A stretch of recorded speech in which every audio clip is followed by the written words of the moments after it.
Hello दोस्तों, कैसे हैं आप सभी। स्वागत है आप सभी का हमारे चैनल अपडेट्स दैट मैटर्स में। तो दोस्तों, उम्मीद है आप सभी अच्छे होंगे और मन लगाकर अपने आने वाले एग्जाम्स की प्रिपरेशन कर रहे होंगे। वहीं कुछ कैंडिडेट्स अभी भी असमंजस की स्थिति में होंगे, क्या उन्हें एग्जाम्स की प्रिपरेशन करनी चाहिए या नहीं, क्या वे मेन एग्जाम्स के लिए शॉर्ट लिस्ट हो पाएंगे या नहीं, अगर हो भी जाएंगे तो भर्ती का सिलेबस क्या रह सकता है। तो उनके कुछ इसी तरीके के डाउट्स हैं जिनको हम इस वीडियो में क्लियर करने वाले हैं। तो दोस्तों, आज का ये वीडियो रहने वाला है ग्राम पंचायत अधिकारी की भर्ती से रिलेटेड, जैसा कि आपने थंबनेल पर भी देखा होगा। तो दोस्तों, आप सभी से कहना चाहूँगा कि अगर आपको वीडियो में दी गई जानकारी पसंद आए तो अंत में वीडियो को लाइक जरूर कीजिएगा और चैनल पर नए हैं चैनल को सब्सक्राइब करके बेल आइकन को जरूर प्रेस कर लेना, जिससे कि आपको आगे आने वाले नोटिफिकेशंस की जानकारी तुरंत मिल जाए। दोस्तों, सबसे पहले अगर बात करें तो आप सभी जानते हैं कि पैड 2022 से सबसे पहली भर्ती का जो विज्ञापन था वो आपको देखने के लिए मिला था ग्राम पंचायत अधिकारी की भर्ती का, जिसके विज्ञापन की प्रकाशन की तिथि थी, आप सभी को अच्छी तरीके से पता है कि 16 मई को ये विज्ञापन प्रकाशित हुआ था और ऑनलाइन आवेदन जो थे आपके 23 मई से 12 जून के बीच तक मांगे गए थे। तो दोस्तों, ये डेट अब निकल चुकी है, यानी कि आपकी एप्लीकेशन विंडो बंद हो चुकी है। जो भर्ती के लिए विज्ञापन था वो 1468 पोस्ट के लिए निकाला गया था, आप सभी देख सकते हैं। दोस्तों, यहाँ पर आप सभी के कई तरीके के कन्फ्यूजन्स हैं, जैसे कि आपने थंबनेल पर भी देखा होगा, जिनके बारे में हम इस वीडियो में बात करने वाले हैं। तो दोस्तों, सबसे पहला पॉइंट अगर बात करें परीक्षा योजना और पाठ्यक्रम के बारे में, तो आप सभी जानते हैं कि भर्ती के नोटिफिकेशन में क्लियरली लिखा हुआ है कि लिखित परीक्षा है तो परीक्षा योजना एवं पाठ्यक्रम तथा परीक्षा तिथि के संबंध में यथासमय पृथक से सूचित किया जाएगा। यानी कि एग्जाम पैटर्न और सिलेबस के बारे में अभी कोई भी जानकारी आयोग के द्वारा नहीं दी गई है। और जैसा कि आप सभी जानते ही हैं कि मुख्य परीक्षा से लगभग 1 से 1.5 महीने पहले ही आयोग के द्वारा ऑफिशियल सिलेबस और एग्जाम पैटर्न जारी किया जाता है। तो ऐसे में जो भी कैंडिडेट अपने एग्जाम की प्रिपरेशन अभी से स्टार्ट करना चाहते हैं वो किस बेस पर तैयारी करें, सबसे पहला कन्फ्यूजन तो यही उनके माइंड में क्रिएट होता है। आप सभी जानते ही हैं कि जो इससे पिछले भर्ती थी वो 2018 में आपको देखने के लिए मिली थी, जो कि थी सम्मिलित ग्राम पंचायत अधिकारी, ग्राम विकास अधिकारी और समाज कल्याण पर्यवेक्षक को लेकर के, जिसका हाल ही में री एग्जाम भी हुआ है। तो कैंडिडेट्स के कन्फ्यूजन है कि क्या उसी सिलेबस के आधार पर अपनी तैयारी स्टार्ट कर सकते हैं या फिर सिलेबस में इस बार कुछ बदलाव देखने के लिए मिल सकता है। तो दोस्तों, चलिए सबसे पहले आपको दिखाते हैं जो 2018 भर्ती का एग्जाम पैटर्न था उसको। तो यहाँ पर ही आप देख सकते हैं 2018 भर्ती का जो एग्जाम पैटर्न था वो कुछ इस तरीके से था। उसमें आपके 3 सब्जेक्ट थे। पहला सब्जेक्ट आपका था हिंदी, दूसरा था सामान्य बुद्धि परीक्षण यानी कि रीजनिंग, और तीसरा था सामान्य जानकारी यानी कि जीएस का। तीनों ही सब्जेक्ट में यहाँ पर प्रश्नों की संख्या निर्धारित की गई थी, वो थी 50-50, और मार्क्स जो निर्धारित किए गए थे वो प्रत्येक के लिए किए गए थे 100 अंक। यानी कि टोटल आपकी जो परीक्षा थी उसमें 150 क्वेश्चन थे और 300 अंक निर्धारित किए गए थे। वहीं बात करेंगे नेगेटिव मार्किंग की, तो नेगेटिव मार्किंग का भी यहाँ पर जो है प्रावधान था 1/2 की का, यानी कि 2 गलत जवाबों के लिए आपके एक सही उत्तर का मार्क्स भी काट लिया जाएगा। या ऐसा मान सकते हैं जैसे कि एक प्रश्न पर आपको 2 मार्क्स दिए जा रहे हैं तो एक गलत उत्तर के लिए आपको 1 मार्क्स काट लिया जाएगा। और अगर बात करें समय की, तो जो समय अवधि थी वो आपकी 2 घंटे की थी। तो यहाँ पर कैंडिडेट्स की कन्फ्यूजन है कि क्या इस बार सिलेबस में कुछ चेंज देखने के लिए मिल सकता है। तो दोस्तों, आपको बता देना चाहूँगा, जैसा कि जानकारी मिल रही है तो इस बार हो सकता है कि सिलेबस में यूपी, जीके और कंप्यूटर का पोर्शन भी ऐड कर दिया जाए।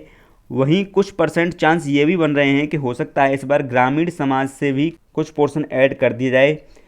और दोस्तों, यहाँ पर जो प्रश्नों की संख्या और जो अंक हैं उसमें भी यहाँ पर चेंज देखने के लिए मिल सकता है। यानी कि हो सकता है कि 100 प्रश्न आपके 100 अंक के देखने के लिए मिलें, क्योंकि आप सभी जानते ही हैं कि जितनी भी आजकल जो परीक्षाएं आयोजित की जा रही हैं उसमें 100 प्रश्न 100 अंकों के ही देखने के लिए मिल रहे हैं। लेकिन आप जो है अभी अगर इस अकॉर्डिंग भी अपनी तैयारी करते हैं तो वो बेस्ट नहीं जाएगी, क्योंकि ये 3 सब्जेक्ट तो आपके रहने की पूरी संभावना है, हिंदी, रीजनिंग और जीएस। और वैसे भी अगर आप किसी भी एग्जाम की प्रिपरेशन करते हैं तो उसमें हिंदी और जीएस तो आपकी पूछी जाती ही है। तो आपका जो भी पढ़ा हुआ होगा वो बेस्ट नहीं जाएगा, कहीं ना कहीं काम आ ही जाएगा। तो आप इन तीनों सब्जेक्ट की तो अपनी प्रिपरेशन पूरी रखें, और जो भी कुछ चेंज देखने के लिए मिलेगा उसमें आपको सफिशिएंट टाइम मिलेगा उन सब्जेक्ट को प्रिपेयर करने के लिए। जो आपको मिलेगा वही औरों को मिलेगा। तो आप दोस्तों अभी इसी सिलेबस के अकॉर्डिंग अपनी तैयारी कर सकते हैं, लेकिन हो सकता है कि यहाँ पर प्रश्नों की संख्या और जो है मार्क्स में बदलाव देखने के लिए मिल सकता है, और कुछ पोर्शन भी आपका इसमें ऐड हो सकता है, जैसा कि हमने आपको बताया। तो दोस्तों, ये तो रही सिलेबस की बात। अब यहाँ पर दूसरी बात करेंगे क्या हो सकता है पैड 2022 में सेफ स्कोर। तो यहाँ पर काफ़ी सारे कैंडिडेट्स के मन में ये डाउट रहता है कि क्या हम मुख्य परीक्षा के लिए शॉर्ट लिस्ट हो पाएंगे या नहीं। दोस्तों, चलिए आपका ये डाउट भी हम क्लियर करने की कोशिश करते हैं। तो आप सभी जानते ही हैं कि नोटिफिकेशन के पैरा 10.2 में लिखा हुआ है कि ग्राम पंचायत अधिकारी की लिखित परीक्षा है तो विज्ञापित पदों के सापेक्ष श्रेणीवार 15 गुना अभ्यर्थियों अंतिम कट ऑफ अंक या परसेंटाइल स्कोर 0.2 स्थान तक धारित करने वाले समस्त अभ्यर्थियों को सम्मिलित करते हुए को मुख्य परीक्षा हेतु शॉर्टलिस्ट किया जाएगा। तो दोस्तों यहाँ पर जो है 15 गुना कैंडिडेट को शॉर्टलिस्ट किए जाने की बात हो रही है, लेकिन यहाँ पर एक लाइन जो लिखी हुई है उसका बहुत ही बड़ा यहाँ पर महत्व निकलता है कि अंतिम कट ऑफ अंक या परसेंटाइल स्कोर धारित करने वाले समस्त अभ्यर्थियों को।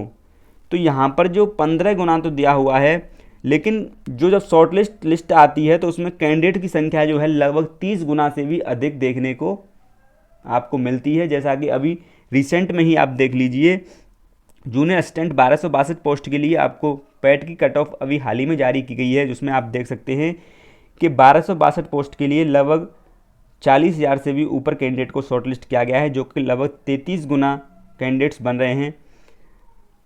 हमने चैनल पर वीडियो भी दिया हुआ है, आप उसमें देख सकते हैं। तो दोस्तों अगर बात करें कि इसमें 1468 वैकेंसीज हैं और 15 गुना कैंडिडेट को अगर शॉर्टलिस्ट किया जाता है तो संख्या बन रही है 22,020। तो क्या 22,020 कैंडिडेट के आसपास ही कैंडिडेट को शॉर्टलिस्ट किया जाएगा? तो उत्तर होगा नहीं। क्यों नहीं?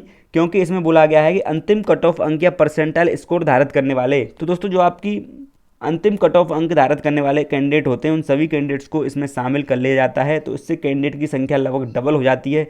तो अगर 30 गुना भी मान के चलें, जैसे कि कुछ प्रीवियस भर्ती में देखने के लिए मिला है, तो 1468 आपकी वैकेंसीज हैं और 30 गुना कैंडिडेट को भी शॉर्टलिस्ट किया जाता है, तो यहाँ पर 44,040 कैंडिडेट्स बन रहे हैं। तो आप ऐसा मान सकते हैं कि लगभग 44,040 कैंडिडेट या 45,000 कैंडिडेट्स को मुख्य परीक्षा के लिए शॉर्टलिस्ट किया जा सकता है। तो दोस्तों अब हमें ये अनुमान लग गया कि कितने कैंडिडेट्स को मुख्य परीक्षा के लिए शॉर्टलिस्ट किया जा सकता है, तो हम पैट द्वारा इसके जो सेफ स्कोर है उसके बारे में पता कर सकते हैं। तो सबसे पहले हम पता करेंगे पैट द्वारा इसमें जो कैंडिडेट की रैंक बन रही है उसको निकालने की, यानी कि अगर हमको रैंक पता चल जाएगी कि इतने मार्क्स पर इतने कैंडिडेट जो है एग्जिस्ट हैं, तो हमें यही पता चल जाएगा कि 44,000 कैंडिडेट्स हमें कहाँ किस नंबर पर या कितने परसेंटाइल पर मिल रहे हैं। तो सबसे पहले हमने एक कैंडिडेट का ये परसेंटाइल मार्क्स रखे हुए हैं 97.09, ये पैट द्वारा इसके परसेंटाइल मार्क्स हैं एक कैंडिडेट के। तो यहाँ पर अगर हम बात करें कि 100 में से इसको हमने माइनस किया है, यानी कि जो परसेंटाइल अपने आप में होता है 100 होता है, तो 100 में से जब उसको माइनस करेंगे तो इसका मतलब हुआ 2.91%, यानी कि 97.09 परसेंटाइल जिस कैंडिडेट का आया है उससे ऊपर जो है 2.91% कैंडिडेट एग्जिस्ट करते हैं। तो पैट द्वारा इसकी परीक्षा में जो कैंडिडेट शामिल हुए थे वो उपस्थित रहे थे 25,11,968 लगभग। तो 25,11,968 का यहाँ पर हमने 2.91% निकाला है, तो लगभग 73,098 कैंडिडेट बन रहे हैं, यानी कि 97.09 परसेंटाइल या उससे ऊपर का परसेंटाइल धारित करने वाले कैंडिडेट जो है 73,098 कैंडिडेट हैं। अब दोस्तों चलिए समझते हैं इसको इस टेबल के थ्रू। तो यहाँ पर आप ये देख पा रहे होंगे कि टोटल प्रेजेंट जो है पैट में थी 25,11,968। तो वहीं हमने ये 70 से लेकर के 75 के बीच के कुछ कैंडिडेट्स के नॉर्मलाइज्ड मार्क और परसेंटाइल यहाँ पर रखे हुए हैं। जैसा कि आप ये देख सकते हैं कि एक कैंडिडेट है उसके नॉर्मलाइज्ड मार्क्स हैं 69.97, दूसरे कैंडिडेट के 72.03, तीसरे कैंडिडेट के 73.84, वहीं एक के 74.08 और 75.09। ये हमने 5 कैंडिडेट्स के नॉर्मलाइज्ड स्कोर रखे हुए हैं, उनके परसेंटाइल जो बन रहा है इतने इतने मार्क्स पर, वो भी आप ये देख सकते हैं। और हमने जिस तरीके से आपको यहाँ पर रैंक निकाल के दिखाई है ये उसी तरीके से हमने सभी की ये रैंक निकाली है। तो यहाँ पर ये निकल के आ रहा है लगभग 69.97 मार्क्स या उससे ऊपर के मार्क्स रखने वाले कैंडिडेट जो क्वालिफाई हुए हैं पैट द्वारा इस परीक्षा में वो लगभग 73,098 हैं। उसी प्रकार 72.03 या उससे ऊपर के मार्क्स रखने वाले कैंडिडेट जो हैं वो 68,827 हैं। और आप यहाँ पर ये देख सकते हैं 73.84 या ऊपर मार्क्स रखने वाले हैं 44,175। उसी तरीके से 74.08 मार्क्स तक आपको मिल रहे हैं 42,703 कैंडिडेट और 75.09 मार्क्स में मिल रहे हैं आपके 35,268 कैंडिडेट, जहाँ पर परसेंटाइल आपको बन रहा है 98.59। तो दोस्तों यहाँ पर हमने ये मोटा मोटा अनुमान लगाया था कि लगभग 44,000 कैंडिडेट मुख्य परीक्षा के लिए शॉर्टलिस्ट हो सकते हैं। और यहाँ पर हमने आपको यही बताया था कि रैंक किस तरीके से हम ये निकाल रहे हैं। तो 44,040 कैंडिडेट लगभग हमको जो मिल रहे हैं यहाँ पर, तो आप ये देख सकते हैं 44,175 कैंडिडेट हमको मिल रहे हैं 98.24 परसेंटाइल पर, यानी कि 73.84 मार्क्स पर। तो आप ऐसा अनुमान लगा सकते हैं कि आपका जो इस परीक्षा के लिए अगर इतने कैंडिडेट शॉर्टलिस्ट किए जाते हैं तो 73.84 मार्क्स सेफ स्कोर हो सकता है। तो 73.84 या 74 मार्क्स जिन कैंडिडेट्स के भी हैं वो अपने आप को पूरी तरीके से इस परीक्षा के लिए सेफ मान करके चलें, लेकिन अब यहाँ पर कुछ कैंडिडेट सोच रहे होंगे कि क्या 73 मार्क्स से नीचे या 74 मार्क्स से नीचे के कैंडिडेट्स अपनी प्रिपरेशन बिल्कुल ना करें या तैयारी छोड़ दें। तो ऐसा बिल्कुल भी नहीं है, क्योंकि दोस्तों यहाँ पर अगर एक्सपेक्टेड कट ऑफ की बात हम करें तो जैसा कि आप सभी जानते हैं कि यहाँ पर कट ऑफ को प्रभावित करने वाला सबसे बड़ा फैक्टर जो है वो है यहाँ पर जो अनिवार्य अर्हता मांगी गई है, शैक्षिक अर्हता जो आपकी, उसमें आपका जो सेकंड पॉइंट में लिखा हुआ है कि नीलिट या डोएक संस्था द्वारा प्रदत्त कंप्यूटर में CCC प्रमाण पत्र।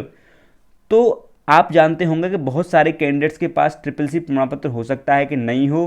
तो जो अच्छे अच्छे मार्क्स प्राप्त करने वाले कैंडिडेट ने, हो सकता है कुछ कैंडिडेट्स ने इसमें अप्लाई नहीं किया हो। तो हमने जो ये कैंडिडेट जो आपको एनालाइज किए हैं, वो इस एनालिसिस में सभी कैंडिडेट शामिल हो रहे हैं जो कि इतने मार्क्स या इससे ऊपर के मार्क्स रखने वाले कैंडिडेट हैं। तो आपकी जो क्वालिफिकेशन है वो तो इसमें 12th ही रखी गई है, तो 12th तो लगभग सभी के पास होगी, लेकिन CCC का जो फैक्टर है वो आपका बहुत ही इफेक्ट करेगा इसमें। तो हो सकता है कि कुछ जो अच्छे अच्छे मार्क्स रखने वाले कैंडिडेट ने भी इसमें अप्लाई नहीं किया हो, जिसकी वजह से जो है कुछ नीचे वाले कैंडिडेट्स को भी यहाँ पर मेन एग्जाम में शॉर्टलिस्ट होने का मौका मिल जाए। तो इससे आपकी कट ऑफ पर भी प्रभाव पड़ सकता है। तो इसके बारे में सही जानकारी बता पाना संभव नहीं है, लेकिन आपका CCC वाला जो फैक्टर है बहुत ही कट ऑफ को असर करने वाला है। तो दोस्तों इस डेटा के अकॉर्डिंग जो भी चीज़ें सामने आ रही हैं उसको देखकर यही लग रहा है कि आपकी जो एक्सपेक्टेड कट ऑफ है वो कहीं ना कहीं 73 से 74 मार्क्स के आसपास ही एग्जिस्ट कर सकती है।